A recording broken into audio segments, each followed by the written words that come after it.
కనుకలు పూర్వకములు శునకాది మహాములు కొందరు నైమిషాడు కూడి సూతము చూసి అడుగుతున్నారు. ఏ వ్రతం చేసినా ఏ తపస్సు చేసినా కోరిన ఫలం సిద్ధించునో అట్టి దానిని వినగోరుచున్నామని కోరిరి.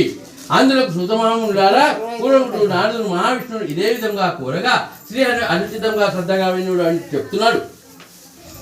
నారద మహాముని భూలోకంలో మానవులు పడుతున్న కష్టములు చూచి వీరికి కష్టం ఎట్లా తొలుగును అని ఆలోచించుకుంటూ విష్ణు లోకంలోకి వెళ్ళిన వాడయ్యాను. నారద మహాముని విష్ణులోకం చతుర్భుజం తెల్లని శంఖము చక్రము గదాపద్మము మొదలగు అలంకారం గలవాడు శ్రీహరిని చూసి ప్రార్థించున్నదా మనసుతో ఊహించుడుగా కానీ వాక్తో వేరు చెప్పడానికి శక్యమైన అతీతమైన రూపం గలవాడా అది మధ్యాంతరితుడా శివనత్తి శ్రీమన్నారాయణ నీకు భక్తితో నమస్కారం చేస్తున్నాను. శ్రీహరి ఆ స్తోత్రం విని నారద మహామునితో అంటున్నాడు. ఓ నారద మహాముని నీవు వచ్చిన కారణం ఏమిటి? నీ కోరిక తీర్చలను చెప్పు. నారదుడు శ్రీ మహావిష్ణువు చూసి జగదక్షక భూలోకంలో మానవులు నానాయందు పుట్టుచు నానావిధ కష్టంలో ఇచ్చున్నారు. వాళ్ళకి కష్టం ఎట్ల తగును అందుకు ఏమైనా ఉపాయం చెప్పుని ప్రార్థించను. అందులోకి శ్రీహరి చెప్తున్నాడు కదా నారద మహాముని నువ్వు లోకహితార్థుడు చక్కని విషయం అడిగినావు. అందులోకి వ్రతము కాదు అదే శ్రీ సత్యనారాయణ వ్రతము.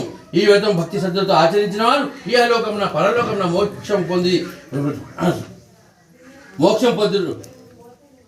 పొందిన వారి పరమున మోక్షము పొందురు. అది విని నారదుడు అడుగుతున్నాడు. ఓ దామోదర ఆ వ్రతం ఎవరైనా చేసినారా అది చేసిన ఏమి ఫలితం కలుగును? అంత దయతో విస్తారం చెప్పమని ప్రార్థించను. అందులోకి శ్రీహరి చెప్తున్నాడు. సత్యనారాయణ సర్వ దుఃఖములను నివారణ చేయను, సకలేశ్వరును కలుగును, సంతానం కలుగును, సర్వత్ర జయప్రదంగా నుండును. ఈ విధంగా వైశాఖ మాసం ఉంది కానీ మాఘమాసం ఉంది కానీ కార్తీక మాసం ఒక శివుని ఆచరణ చేయలేను. కార్తీక మాసం శుభ్ర ఆచరణ కష్టం సంభవించినప్పుడును దారిద్ర్యంతో బాధపడుతున్నప్పుడును ఈ విధం చేయటం మంచిది. ఏదైనా వివాదం కలిగినప్పుడు ఈ విధం ఆచరించో అట్టి వివాదం తప్పకుండా జయం కలుగును. నారద మహాముని ఈ విధం శక్తి కలవారు ప్రతి నెల చేయవచ్చును లేదా సంవత్సరానికి ఒకసారి అయినా చేయవచ్చును. ఎవరి శిక్షానుసారం వారు చేయలేను. సత్యనారాయణ పౌర్ణమి తిథి కానీ ఏకాదశి నాడు కానీ రవి సంక్రమంతో చేయలేను. సూర్యోదయం పూర్వం నిద్రలేచి కార్యక్రమం నేర్చుకుని స్నాన సంధ్యాలు యథాప్రకారం నేర్చుకుని శివచే నిష్ఠల భక్తి దేవాదేవ శ్రీ సత్యనారాయణ ప్రభు నీ అనుగ్రహం పొందుటకు మేము భక్తి శ్రద్ధతో వ్రతం చేస్తున్నాము అని తమ సంకల్పం చేసుకుని భక్తి శ్రద్ధతో వ్రతం ఆచరించలేను. స్వామిని ధ్యానం చేసుకుని నమస్కారం చేయలేను. ఆ విధంగా సంకల్పం చేయటం పిమ్మట మధ్యాహ్నం గూఢకర్మ స్నానం నేర్చుకొని సాయంకాలం మళ్ళా స్నానం చేసి రాత్రి ప్రారంభకరణ ఈతం ఆచరించు. పూజాస్థానం గోమయంతో అలికి శుద్ధి చేసి వరిపిండి మొదలైన 5 రంగుల చూర్ణంతో ముగ్గులు పెట్టి దానిపై నూతన వస్త్రం పరిచి దానిపై బియ్యం పోసి దానిపై కలశం ఉంచలేను. ఆ కలశం ఇత్తడి లేదా మట్టితో కానీ లోహత్వం చేయరాదు. అన్ని యథాప్రకారం నిర్వర్తించలేను. కలశం మీద మళ్ళీ కొత్త వస్త్రం పరిచి ఆ నూతన వస్త్రం మీద సత్యనారాయణ ప్రతిమ ఉంచవలను.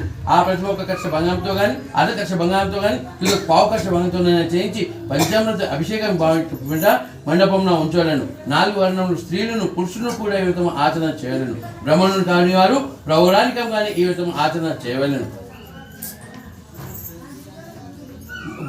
పౌరాణికం కానీ ఏ దినంలో సాయంకాలం ఈ వ్రతం ఆచరణ చేయలేను. ఈ వ్రతం చేయవారు బ్రహ్మణులకు బంధువులను పిలుచుకొని వచ్చి చేయలేను. అరటి పండ్లు, ఆవు నెయ్యి, ఆవు పాలు, గోధుమలు కాలినచ్చు, బియ్యంను కాలి, బెల్లం చక్కెర లేనచ్చు, బెల్లం అనగా చెరుపు చొప్పున చేసి ప్రసాదం తయారు చేసి స్వామికి నివేదన ఇచ్చి స్వామికి నివేదన చేయలేను. ఆ విధంగా నైవేద్యం జరిపిన పిమ్మట బ్రహ్మణులకు యథాశక్తి దక్షిణ ఇచ్చి కథ విని బ్రహ్మణులతో కలిసి భోజనం చేయలేను. స్వామికి నృత్య గీతికములు జరిపించలేను. ఇది భూలోకమైన ఇష్ట కామ్యార్థమైన మిక్కిలి సులభమైన మార్గం. ఇది స్కంద పురాణే రేవాకాండే సత్యనారాయణ కథాయాం ప్రథమోధ్యాయ. గోపాలకృష్ణ భగవానకి జై. అగరబత్తి దిప్పు, వనస్పత్తి కొబ్బరికాయ కొట్టు. వనస్పత్యోరసో ధూపో గంధాడివర్మహాగేశ్వరదేవానాం ధూపోయం ప్రతిగృతాం ధూపమాపయామి దీపం దర్శయామి నైవేద్యం సమర్పయామి మహామంగళ నీలాంజన దీపం.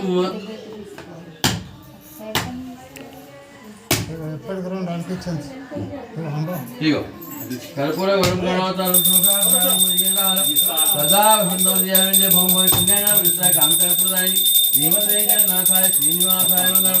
మంగళం కౌశలేంద్రాయ మహనీయ గుణాత్మనే. ఉన్నాయి కదమ్మా అవి అగరబత్తి అయిన తర్వాత మహనీయ గుణాత్మనే చక్రవర్తి ధనుజాయ సార్వభౌమాయ మంగళం. చేత్ కాంతాయ కళ్యాణ శ్రీమద్వేంకట నివాసాయ శ్రీనివాసాయ మంగళం. లక్ష్మీ రమణ గోవింద గోవింద. ధాత్రీ రమణ గోవింద గోవింద. పూర్వము కాశీన ఒక బ్రహ్మణుడు ఉండేవాడు. అతడు మిగిలితే అన్నవస్త్రములు లేక ఆకలితో బాధపడుతూ ప్రతి ఇల్లు తిరుగుతుండేవాడు.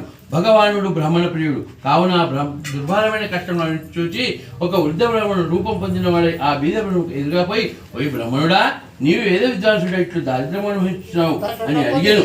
ఆ బ్రాహ్మణుడు సత్యనారాయణ స్వామి అడిగాను, నా దారిద్ర్యం పోవడానికి ఏమైనా ఉపాయం చెప్పని ప్రార్థించాను. బ్రహ్మణుడా, శ్రీ సత్యనారాయణ స్వామి శ్రీహరి అవతారమైనాడు. ఆ సత్యదేవుని శ్రేష్ఠ నీ కష్టంలో ఎలా తొలగిపోను, ఆ సత్యనారాయణ ఆచరిపోవు. ఆ విధంగా చెప్పి ఆ వృద్ధ బ్రాహ్మణుడు ఆచరించే విధానం కూడా చెప్పి అక్కడనే అదృశ్యమయ్యాను. అది విని మర్నాడు బ్రాహ్మణుడు ఆ వృద్ధ బ్రాహ్మణుడు చెప్పిన సత్యనారాయణ రేపు చేస్తాను తన మనసులో సంకల్పించుకుని మర్నాడు రాత్రి నిద్ర ఎట్లో కారణం మర్నాడు ప్రాతకాలంలో లేచి నిత్యకృతం నేర్చుకుని ఆ రోజున తప్పకుండా సత్యనారాయణ చేస్తాను తన మనసులో సంకల్పించుకుని భిక్షాటనకు బయలుదేరినాడు. ఆ దినం అతనికి చాలా ద్రవ్యం లభించింది. ఆ యొక్క ప్రభావన ఆ బ్రహ్మణుడు సకల దుఃఖములు తొలగిపోగా సకల సంపద పొందిన వాడు చాలా ఆనందించాడు. అది మొదలు బ్రహ్మణుడు ప్రతి మాసం విడకుండా సత్యనారాయణ చేయుచుండెను. ఆ విధంగా వ్రతం ఆచరణ సత్యనారాయణ చేయటం వల్ల బ్రహ్మణుడు మహా ఐశ్వర్య సకల పాపను విముక్తి పొందినవాడై అంతమున స్వర్గ ప్రాప్తి పొందినవాడై మహాప్రభావన వ్రతం ఆ బ్రహ్మణుడు ఎవరైనా ఆచరించురో వారు విముక్తి పొందరు. భయగ్రస్తులు భయం తొలగిపోను. ములారావతం ఎవరితో చెప్తున్నాడు వినుడు. వ్రతం ఒకప్పుడు బ్రహ్మణుడు భక్తి శ్రద్ధతో వ్రతం చేయుచుండెను. కఠినముడి బంధువులు సజ్జనులు వచ్చి ఆనందం వెతకతావించుండ్రి. ఆ విధంగా బ్రహ్మణుడు వ్రతం చేయుచుండగా కఠినం కొన్ని జీవించేవాడు ఒకడు కట్టెల కాబట్టి వీధిలో నుంచి లోపలికి వచ్చి ఆ వ్రతము చూచెను.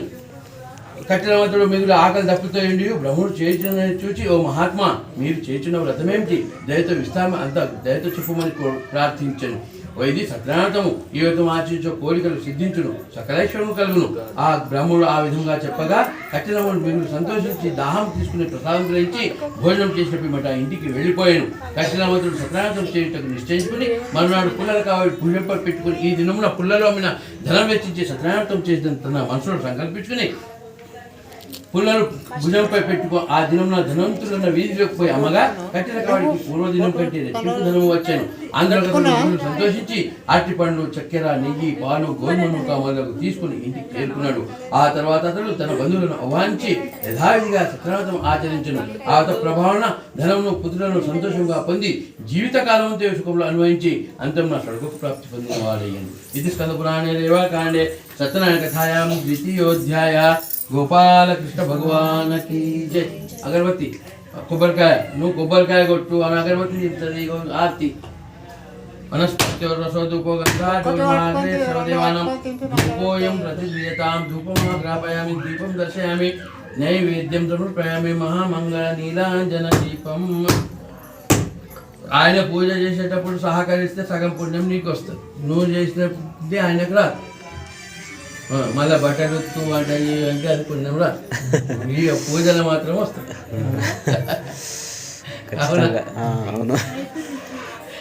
అవు మళ్ళా మాకు కూడా సహకరించాలి అంటారు కదా.